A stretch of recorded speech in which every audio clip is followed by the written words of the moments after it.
Hear, O Israel, Yahweh our Elohim, Yahweh is one.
And you shall love Yahweh your Elohim with all your heart, and with all your soul, and with all your might. And these words which I command you this day shall be in your heart, and you shall teach them diligently to your children, and shall talk of them when you sit in your house, and when you walk by the way, and when you lie down, and when you rise up. And you shall bind them for a sign upon your hand, and they shall be as frontlets between your eyes. And you shall write them upon the posts of your house, and upon your gates.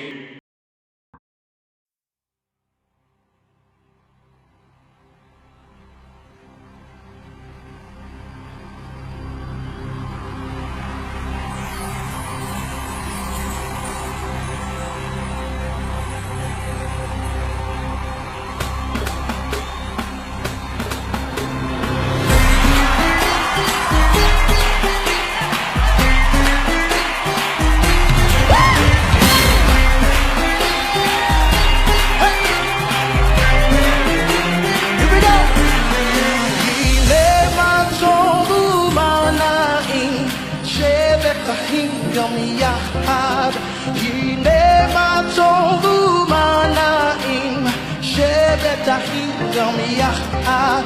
Hinei Mah Tov, Hinei Mah Tov, la la la la la la la la la la la. Hinei Mah Tov, Hinei Mah Tov, la la la la la la la la la la. It's like the dew of heaven descending On the mountains of Zion, for there the Lord come and His blessing. forever. Hinei Mah Tov. Let me hear you say, oh yeah. Hinei Mah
Today's parasha portion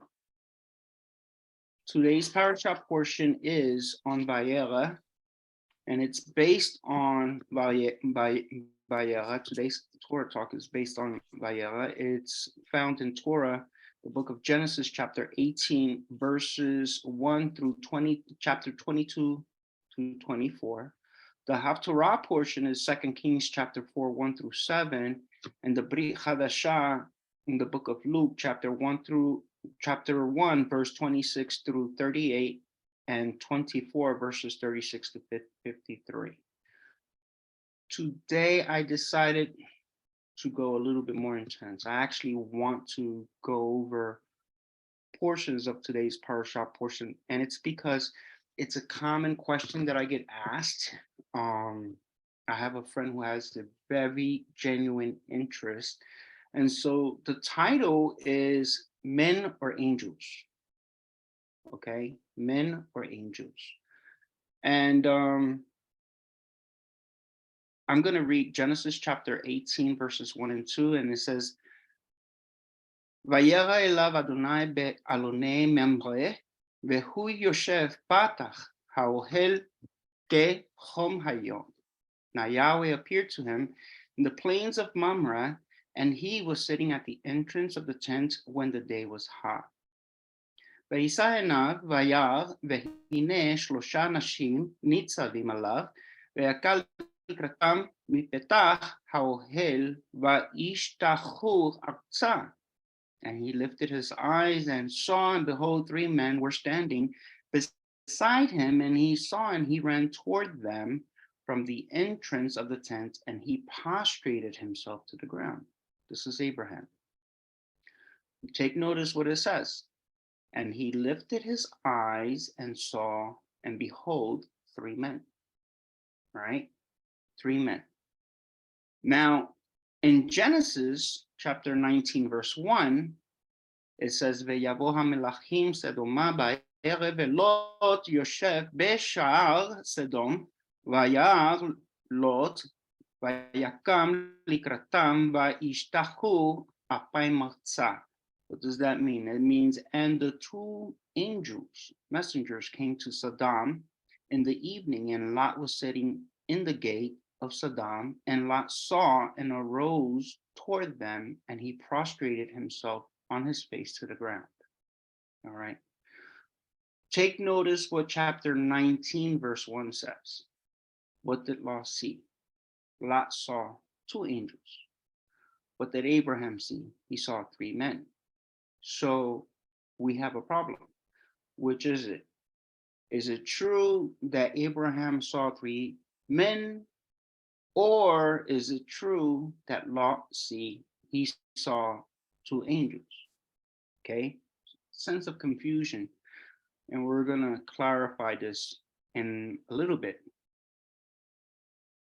What we do know is that 1 came to give a message to Sarah that she would give birth to a male child. 1 came to heal Abraham and later save Lot along with his family. And 1 came to destroy Sodom. It's the following information that becomes a concern to us as members of the body of Messiah. So I even had to look into what Rashi had to say about this. This one particular individual who's really interested in this topic, he asked, Hillel, can you please do me the favor and look into it for me? And I'm like, yeah, sure, why not?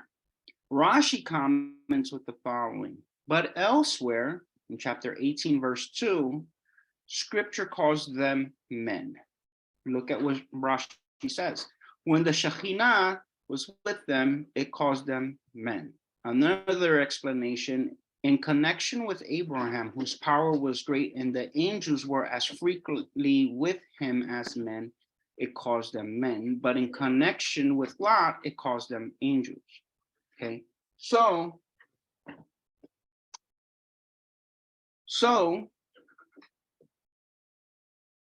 the idea that Rashi is presenting is this one. Hey, Lot is not accustomed to speaking to spirit beings as his uncle Abraham was. Hence, Lot saw angels when Abraham, he saw men, because Abraham's greatness superseded that of the angel.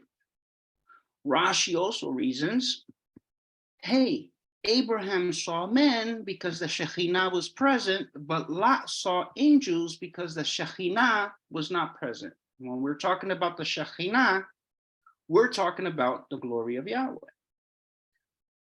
Think about that for a second.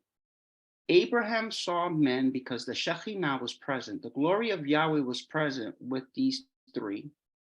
But when the two went to talk to Lot, the Shekhinah, the glory of Yahweh was not present, but yet Lot saw angels.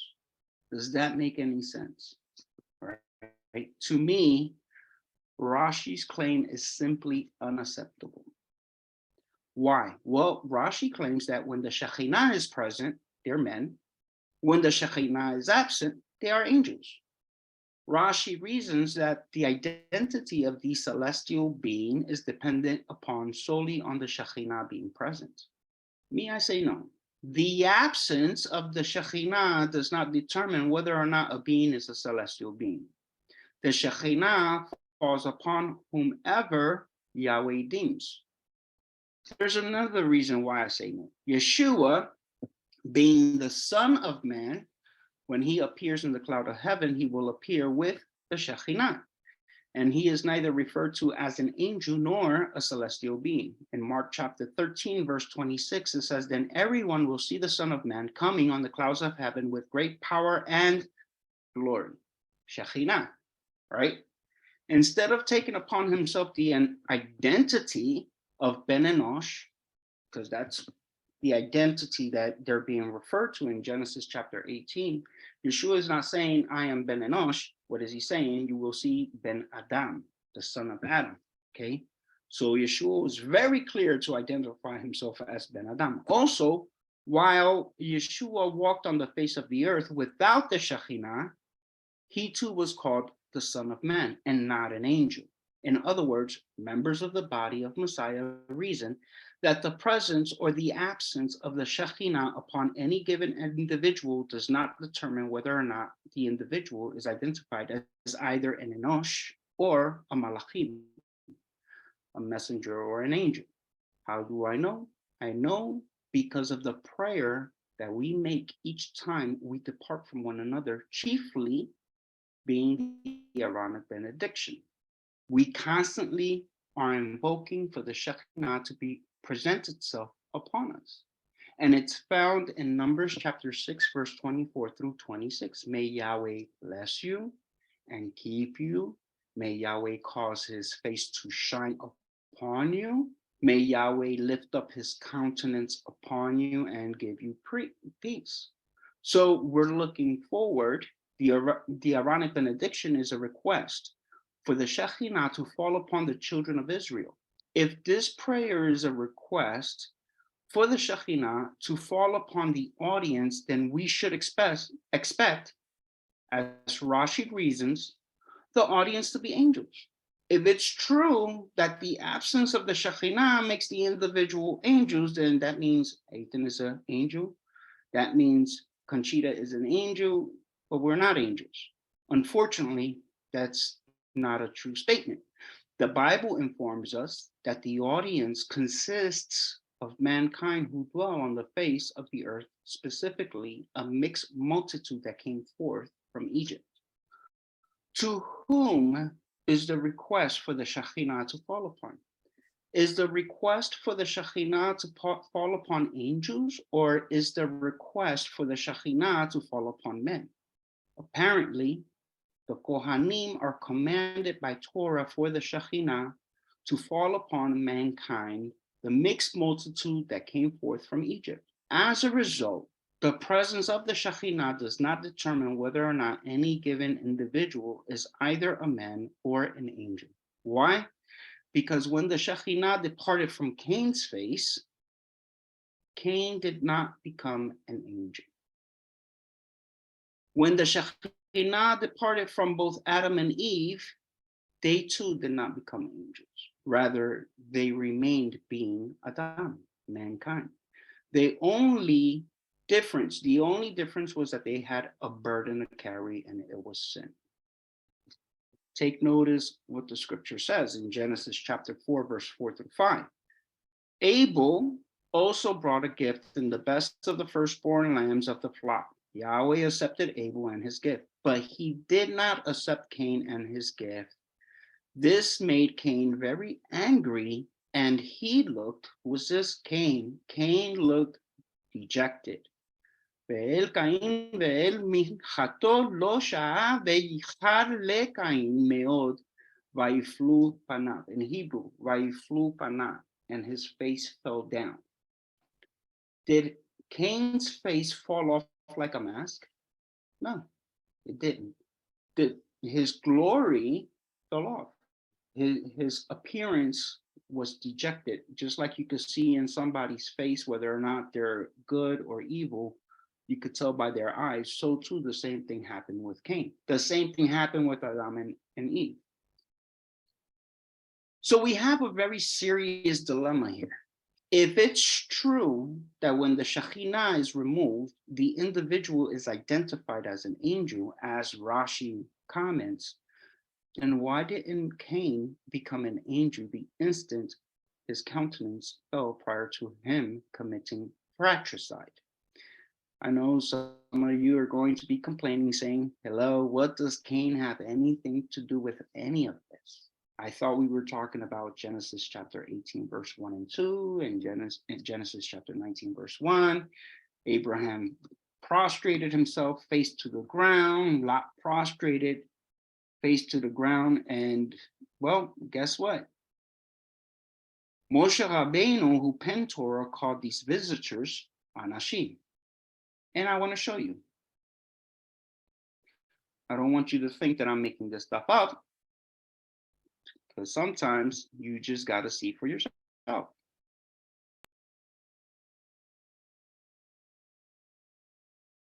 Genesis chapter 18.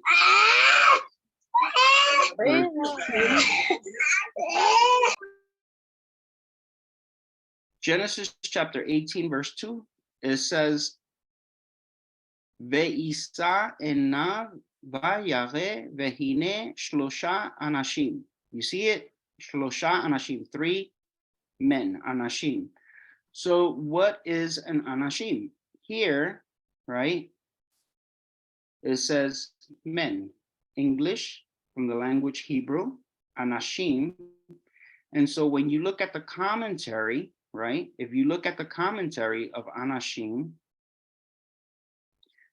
it says specifically, so I'm going to click on it so that you can see I'm not making this stuff up. Man, male, husband, human being, person, servant, mankind, champion, great man, whosoever. And it says specifically a man as an individual or a male person, often used as an adjunct to a more definite term. People, person, steward, whatsoever. Okay, so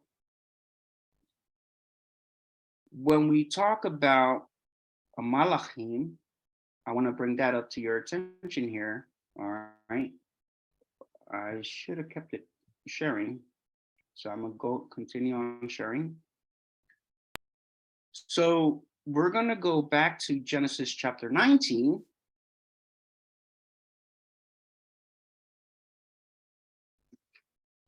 Genesis 19, and show you what it says.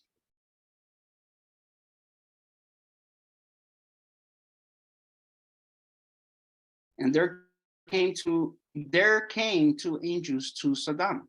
All right. So we're going to look at the Hebrew. Ve'yavo shnai hamlachim. So what is a hamlachim?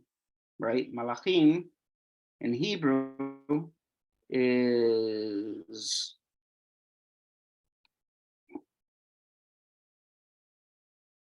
coming up. Well, in English it's translated as angel, and it's also translated as messenger 98 times. Okay, so continuing on. Sorry about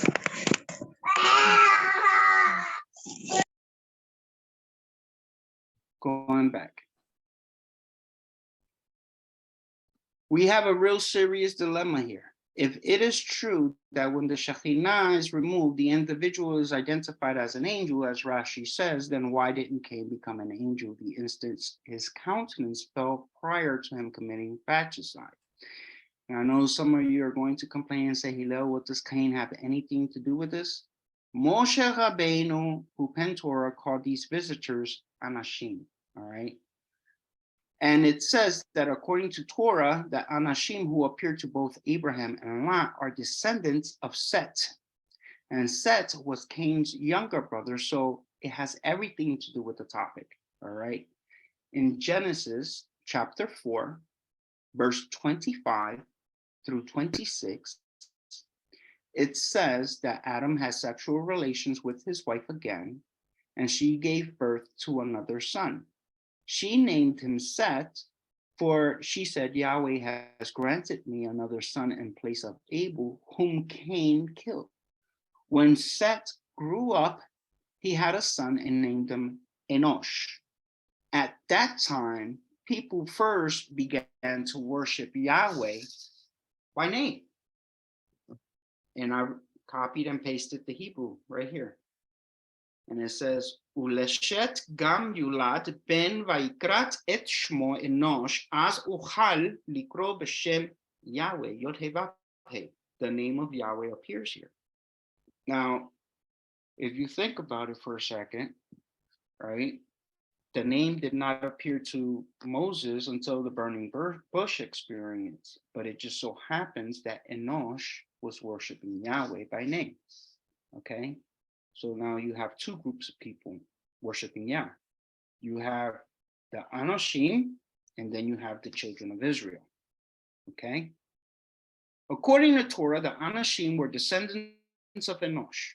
The fact that the children of Enosh worshipped Yahweh by name makes the Anashim a unique people. Why were these men that appeared to Lot called Malachim? Why were they called Malachim in Hebrew? In English, we say angels. Why were they called Malachim? The Bible leads me to understand that the descendants of Enosh who worshiped Yahweh, they too had a message from Yahweh which foreshadows Messiah and his coming, all right? So let's first review the act of prostrating oneself, then we can see how it leads to Yeshua. In Numbers chapter 22, verse 31, it says, Then Yahweh opened Bilaam's eyes, and he saw the angel of Yahweh standing in the wrong way with a drawn sword in his hand. Balaam bowed his head and fell face forward down on the ground and before him. Vayegal Yahweh et Anai Bilaam VaYera et Malach Adonai Nitzav Baderech Vechabo Shlufa Beyado Vayikod Vayishtahu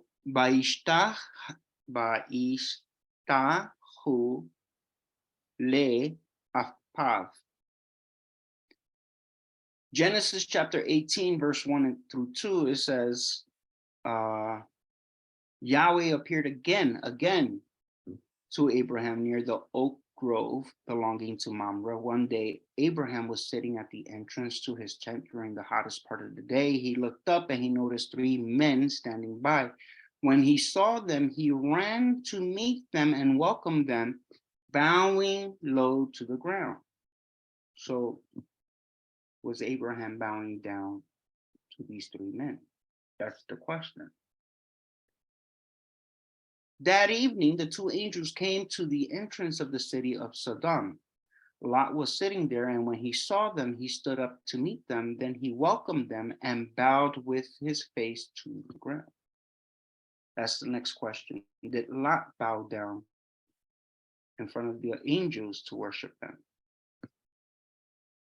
Did Abraham bow low to the ground to men or celestial beings? According to the scriptures, Abraham bowed low to men. How do we know? The Bible informs further that he repeated this act at a later time when he went to purchase the cave of Machpelah from the Ephron son of Zohar to bury his belated loved ones, especially Sarai. You reference Genesis chapter 23.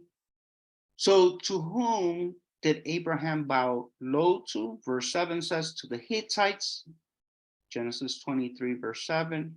Genesis 23, verse 12 says, to the citizens of the land. Abraham does wind up purchasing both the cave and the field, along with all the trees, including the oak grove, where Abraham had 3 visitors come to him, as mentioned in today's Torah Talk. Another instance, when a person prostrated himself face to the ground, was Joshua. And you can see it in Joshua chapter 5, verse 13 through 15. It says, when Joshua was near the town of Jericho, he looked up, VaYera, he looked up and he saw a man standing in front of him with a sword in hand. Joshua went up to him and demanded, are you friend or foe? The man answered, neither one, he replied. I am the commander of Yahweh's army. At this, Joshua fell with his face to the ground in reverence. Joshua fell to the ground in reverence, face down. I am at your command, Joshua said. What do you want your servant to do? The commanders of Yahweh's army replied, take off your sandals, for the place where you are standing is holy. And Joshua did as he was told. First Chronicles chapter 21, 15 through 18, last one. David too fell down and prostrated with his face towards the ground when he saw a messenger. It says, and Elohim sent an angel to destroy Yerushalayim, but just as the angel was preparing to destroy it, Yahweh relented and said to the death angel, stop, that is enough. At that moment, the angel of Yahweh was standing by the threshing floor of Araunah, the Jebusite. David looked up, saw the angel of Yahweh standing between heaven and earth with the sword drawn, reaching out over Yerushalayim. So David and the leaders of Israel put on burlap to show their deep distress and fell face down on the ground. And David said to Elohim, I am the one who called for the census. I am the one who has sinned and done wrong, but these people are as innocent as sheep. What they have done, O Yahweh, my Elohim, let your anger fall against me and my family, but do not destroy your people. Then the angel of Yahweh told Gad to instruct David to go up and build an altar to Yahweh on the threshing floor of Araunah, the Jebusite. Build an altar there, okay? So where was the threshing floor? Believe it or not, it was Mount Moriah. Now here's a common thread. When it was permissible to do so, those who lifted up their eyes to welcome guests, they would purchase the fields. In the case of Abraham, he purchased the field of Mamre. Case of Lot, he couldn't purchase the field because Saddam was destroyed. In the case of Joshua, the conqueror, when he went into the land, he didn't have to purchase the field. He conquered the land and it became part of Israel. But in the case of King David, when he was at Mount Moriah, he stepped out of the city of Salem and he purchased the field of Araunah, which later became part of the temple grounds, all right? Whatever the case may be, each and every time these great biblical figures would bow low to the ground, they did so facing towards Jerusalem. When Abraham bowed low to the ground, he did so facing Salem. When Lot bowed low to the ground, he did so facing Salem. When Joshua bowed low to the ground, he did so facing Salem. When King David was residing as king in Jerusalem, New Salem, and he bowed low to the ground, he, along with the city's elders, did so in Jerusalem, facing the Holy of Holies, the future site of the temple. There was one instance when an individual was told not to bow low to the ground, and that was when the temple was already present in Jerusalem.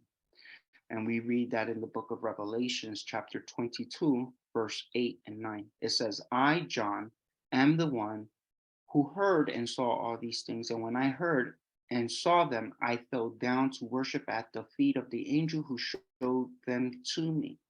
But he said, no, don't worship me. I am a servant of Yahweh, just like you and your brothers and the prophets, as well as those who obey what is written in this book. Worship only Yahweh. So the next question that I would have to ask, do members of the body of Messiah believe that Abraham bowed low to the ground to worship angels? Did Lot do it? Did Joshua do it? Did King David do it? Were they worshiping angels? No. The answer is no. What was going on was they were so excited that they were bowing low to the ground towards Jerusalem. And that is the practice of many Jews today, that when we worship, when we say the Shema, we face towards Jerusalem. So what is the meaning of prostrating oneself? According to Revelation chapter 3, verse 9, they will acknowledge that you are the ones that I love. In other words, those who prostrated themselves at the feet of these messengers acknowledged that they were loved by Yahweh. The act is as follows. First, the worshiper elevates their eyes.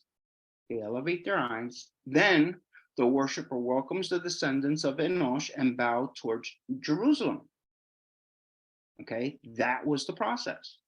Then the worshiper fed their guests. Isaiah 45, verses 22 and 23, look to me and be saved, all you ends of the earth, for I am Elohim and there is no other. I have sworn by myself, the word has gone out of my mouth in righteousness and shall not return, that to me every knee shall bow, every tongue shall take an oath. So despite the fact that the ancients prostrated themselves before the descendants of Enosh, who were worshipers of Yahweh from the very beginning, prior to Israel ever becoming a nation, time and time again, members of the body of Messiah are accused of idol worship or creation worship. The argument is usually along the lines of these people, these heretics, mishandle scriptures as written in Isaiah 45, 22 through 23. They actually say that we mishandle those scriptural verses and make it seem other than the original context of the prophet and misapply it to Yeshua. Oh, they only do it to Yeshua. It's all Yeshua. It's all Yeshua. It's all Yeshua. They even quote the verse to you. All right.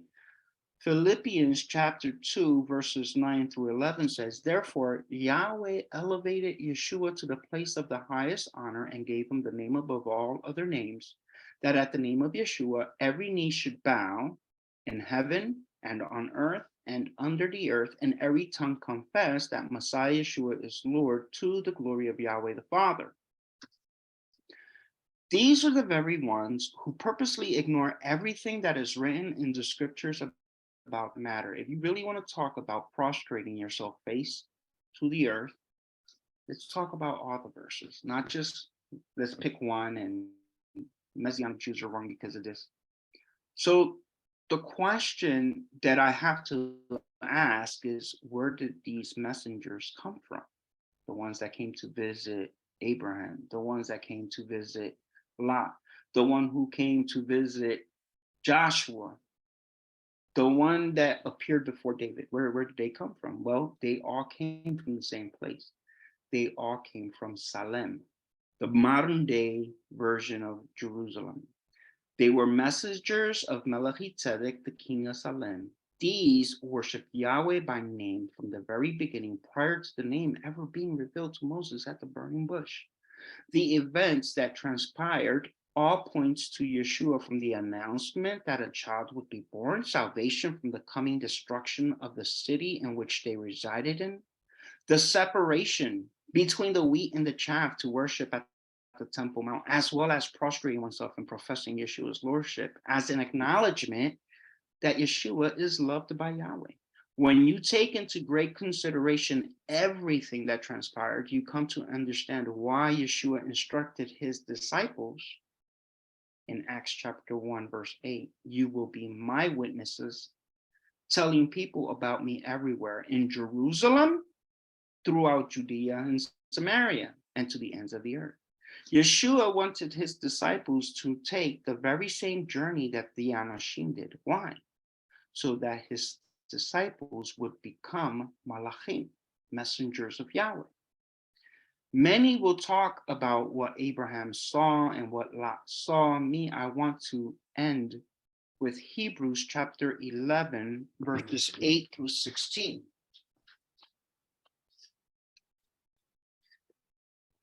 I want to read those verses to you, okay? Because it does read, and he saw. But the question that I have to ask, what exactly did he see? What did Abraham see? What did Lot see? What did King David see? What did Joshua see? And the verse says, it was by faith that Abraham obeyed when Yahweh called him to leave home and go to another land that Yahweh would give him as his inheritance. He went without knowing where he was going, and even when he reached the land Yahweh promised him, he lived there by faith, for he was like a foreigner living in tents. And so did Isaac and Jacob, who inherited the same promise. Abraham was confidently looking forward to a city with eternal foundations, a city designed and built by Yahweh. It was by faith that even Sarah was able to have a child, though she was barren and was too old. She believed that Yahweh would keep his promise, and so a whole nation came from this one man who was as good as dead. A nation with so many people, like the stars in the sky and the sand on the seashore, there is no way to count them. All these people died still believing what Yahweh had promised them. They did not receive what was promised, but they saw it all. Take notice what it says here. They saw it all from a distance and welcomed it. They agreed that they were foreigners and nomad here on earth. Obviously, people who say such things are looking forward to a country they can call their own. If they had longed for the country they came from, they could have gone back, but they were looking for a better place, a heavenly homeland. That is why Yahweh is not ashamed to be called their Elohim, for he has prepared a city for them. Now, I know that it's pretty tough to try to understand what it is that the thought that I'm sharing with you. So what I've decided to do was pictures. Pictures say 1,000 words. So if you go closer, right? This is Salem right here, modern day Jerusalem. This is Mamre. Mamre is where Abraham was at, okay? And the messengers came from Salem all the way down here to Mamre. And when Abraham saw them, he ran to them and he bowed low to the ground, facing where? Jerusalem, all right here. So they sat for a while, ate for a while, and then they traveled to Sodom, right? Down here. We don't know if it's here or not. They're still looking for archaeological evidence. But what happened here? Here's the tree, the oak grove, spoken of in the Bible. It's still alive, believe it or not. And Abraham bought all this to include the trees. All these trees, they still belong to Abraham. So when he resurrects, they belong to him. The cave of at Machpelah belongs also to Abraham as well as Sarah. All right, it's still there. Here we see Lot. He is at the gate. Here comes the two messengers. All right. Where was Lot bowing towards? You see, Salem. Salem. All right, to Jerusalem. Here's the pillow of salt. The wife looked back. She was supposed to run and not look back, but she looked back. This is right here, the sea in the backdrop. Here's Joshua. All right, Joshua, he encounters an Anashim, a messenger of Yahweh from the city of Salem.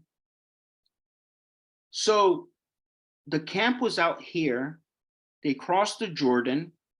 This is where they got circumcised. And as they are coming towards Jericho, right? This is when the Anashim appeared to them. Are you friend or foe? He says, neither. Okay. He says, take off your sandals. because the place that you're standing is holy. So when Joshua prostrated himself, here's Jericho. To which direction? He was facing towards Jerusalem. You see? These are the remains of Jericho. Okay. Now, if you are in the south of the Temple Mount and you was to go up, because it's literally on a hill, this right here, back in the day of King David, this is the field of Araunah, the field, the threshing floor. Take notice this rock right here. This is where later on the temple was constructed and the Ark of the Covenant sat upon this rock. You ever heard that song? I lay in Zion for a foundation, a stone. This is that stone. This is the stone. And so when the angel appeared to King David prostrated himself towards this stone. So everyone was facing towards this stone. This is the connection point to the heavenly realm. Here we see King David purchasing the threshing floor, okay? And so take notice that when John the Baptist, when he was prophesying, he said, remember the prophecy of the wheat and chaff, that he's going to separate the wheat from the chaff, and the chaff is going to be reserved for fire? Boom, okay? So what's going on? Even in heaven, we see these people, right? The 24 elders prostrating themselves, face to the ground. What are they doing? They are recognizing, acknowledging that Yeshua is loved by Yahweh. Yahweh loved Yeshua so much. Yeshua had no sin, that Yahweh resurrected him from the grave and gave him eternal life conditions. And even Yeshua is supposed to come, Messiah is supposed to come to take up the throne in Jerusalem. This is a modern rendition. This is what we can anticipate. So when Messiah comes and the resurrection of the dead happens, everyone is going to bow down. They're going to bow down on their knees. They're going to prostrate with their face on the ground to profess that Yeshua is Lord for the glory of Yahweh. What does that act signify? They are acknowledging that this individual is loved by Yahweh. And then here's the representation of the New Jerusalem descending from heaven on the Mount of Olives. This is the city that Abraham, Lot, Joshua, King David was looking for, a city whose foundation is